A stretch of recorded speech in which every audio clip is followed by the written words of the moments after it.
Welcome back to Kikao. Thank you. We were talking of the challenges of addressing climate change issues and the resilience-related issues for the African continent. And we talked about a number of factors, including capacity, including finance, etc. What would be the role of science, technology, and innovation in addressing some of those challenges and bringing about resilience on climate change to the continent of Africa?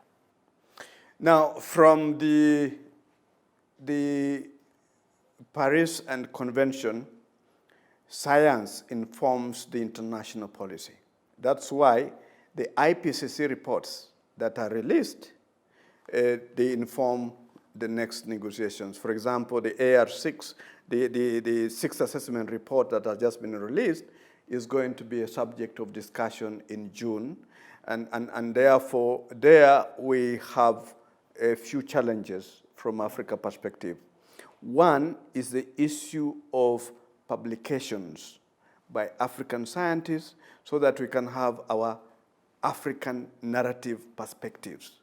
Unfortunately, we have very few scientists that are involved in the IPCC, either as lead authors or reviewers, and also few scientists are publishing in scholarly peer-reviewed journals, which form the basis and the cornerstone of IPCC.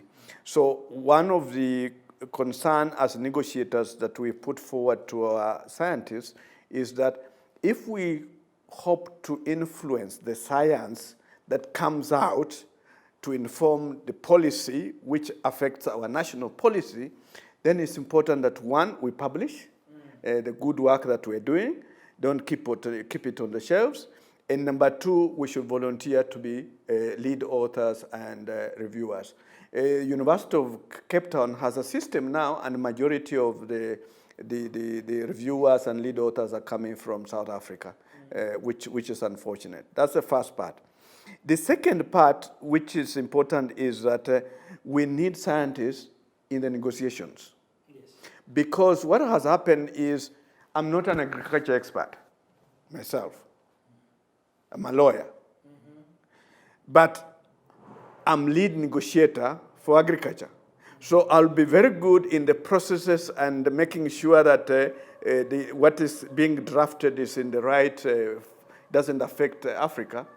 But I need evidence. You need a team, yes, behind me. Bringing you data, evidences. Yes. And it's on that basis that since 2009, we put together, when I was serving in COMESA, we put together a team of African group of negotiators, expert support, that brings together the negotiators plus scientists, experts. In various areas. In various areas, so that we discuss, this is what is coming, and how do we frame it, and they help us to frame. And that's what we were doing in Naivasha the other day. And that costs money, and that means that some of the scientists must attend those meetings and be following those aspects. But it's very important to communicate that to the research institutions. Yes. But STI in this adaptation business can go also not directly to the science of climate change per se, physics, meteorology, and etc., but other sciences which can come in and provide capability of, for example, the crops to adapt to the to drought and hence provide adaptation to climate change. Do you have some application of that kind of sciences in Africa? Well, I don't know whether we have publications, but let me tell you this about agriculture in Africa at the moment. The Comprehensive Africa Agricultural Development Program is the, what should I call it? The state of the art in terms of agricultural policy. That's the most advanced policy in the world when it comes to agriculture, because it talks about evidence. Evidence means science. It also means, you know, what you have observed from practice over time. So, back to your question, Prof. One of the key things that would move agriculture in Africa forward is the use of evidence. And when we are talking about this science, we bring it into agriculture. We are trying to see how, for example, our crops, our seeds can get better, better yielding, better resistance to drought, better resistance to disease and pest. We're talking about how these products that come out from the product of innovation, science, and technology will be able to lead Africa, will be able to improve African agriculture such that it becomes, a means of sustainable livelihood for farmers, for agriculturalists, and that in itself will contribute to boosting the economic power of the continent, which is the goal of CAADP. So it is non-negotiable. However, I see that not enough is being done to communicate, this need for science or even these findings that have been done in the scientific field that can support our agriculture. Rather, we see a lot of work being done against it. We see a lot of voices talking against biotechnology. We need more voices that can be able to explain, the different aspects of this biotechnology to the African populace, to the African government, so that we have the kind of environment we need to pick it up. And lastly, let us make sure that these technologies, these STIs, are speaking to the interests of our people. Let it be homegrown. Yes. Let the science, technology, the STI agenda be homegrown. What I mean by homegrown is, for example, we don't bring seeds from outside Africa. Rather, we use African seeds, improve them, because they've acquired a lot of resilience, a lot of adaptability over the years. We can use those seeds to improve on them for the African society. That is very good. I think that is what we have been talking about. You need solutions, homegrown solutions, to make your voice, to claim your space, and also to influence whatever decision will be taken later. AATF is bringing a number of technologies which are drought resistant, for example, or insect resistant, and those insects are proliferating because of the impact of climate change. And we have those technologies applied to cowpea. Bt cowpea is one of them. We have those technologies applied to maize. Teller maize is one of them. But also we have many other technologies where we have seeds produced in a conventional way, but which have the trait to resist, to be drought sensitive. And that, I think, can contribute significantly to address issues of adaptation of agriculture in Africa to that. Of course, it is just one area where science and technology can come to contribute, and it needs, as you said, a lot of communication and also a scaling up the use of those technologies to have impactful result and really influence the way Africans practice agriculture in this era where we have devastation from climate change issues. May I add? Yes, please. Yeah. I think there is an opening which AATF and others have not used. At all the 54 countries, except the upper one, you know that one, have submitted their nationally determined contributions, saying this is a problem and these are the proposed actions. And I've had the opportunity to look at many of them, and I've been involved in a number of them. The first is improved crop varieties. Okay. Second, improved livestock breeds. to deal with all those things.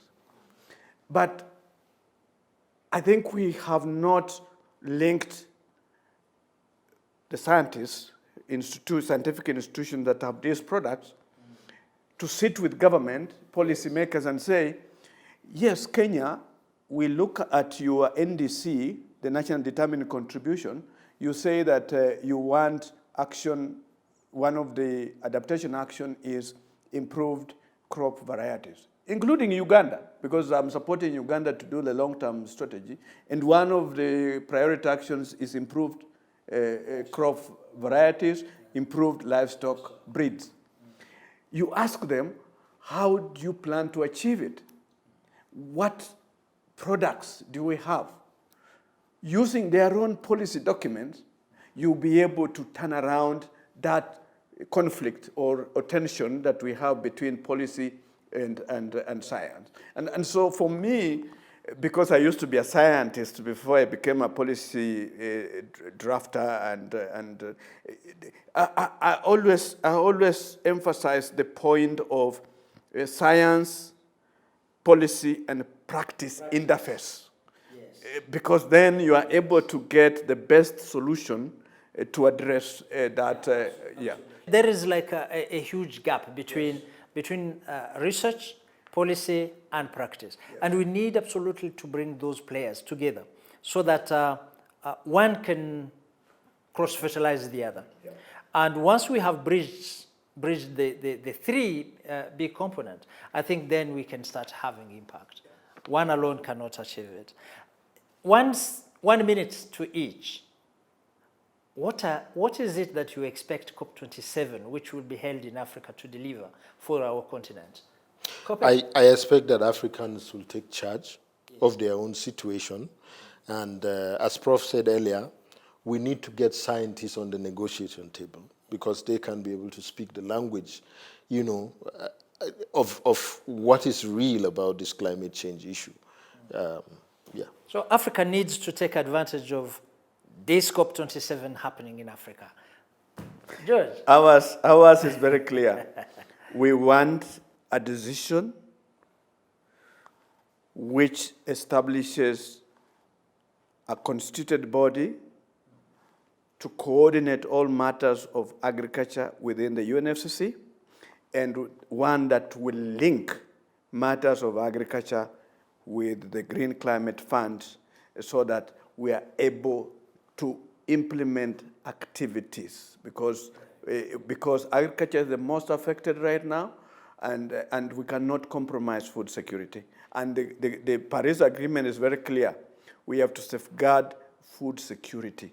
And that's what the least we can get is, and I'm happy that we've discussed with the Egyptian presidency, and they are on the same page, and we are very hopeful that we're going to get a good decision on agriculture so that it can facilitate all our institutions that have interest in this area. Absolutely. Climate change has brought a lot of losses and damages in different areas. But in agriculture, it touches more closely the human being because hunger and poverty are linked. And then the others will be just like side effect. Insecurity and others will come to add on that. How do we make sure that agriculture takes the position it deserves in COP27? It is one thing that we need to do from now to November so that we speak with one voice to that problem which is very critical. I thank you very much, George. I thank you very much, COPEP. I think climate change is so important that we will have to organize another or other Kikaos so that we can continue this discussion and bring communication to all the stakeholders, including the practitioners, the policymakers, and the researchers, so that the three key players can have bridges and work together to really inform the position and equip the negotiators. Thank you very much for this very informative Kikao.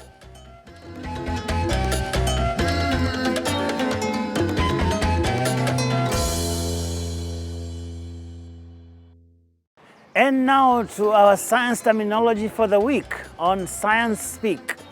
Now, our word for this week is greenhouse gases. Usually, this is very common in conversations about climate change. Now, greenhouse gases are those gases in the Earth's atmosphere that trap heat. They let the sunlight pass through the Earth but prevents that heat from leaving the atmosphere, thus causing a general rise in temperatures on Earth. Ever heard of global warming? Yes, and so there is no doubt that climate change is happening, and Africa is on the sharp end of that crisis. But then there are ways to cope with it, and the experts say the continent must step up and do what it needs to do. Until next time, this has been your weekly show, Kikao. Thanks for watching. My name is Joe Agayo.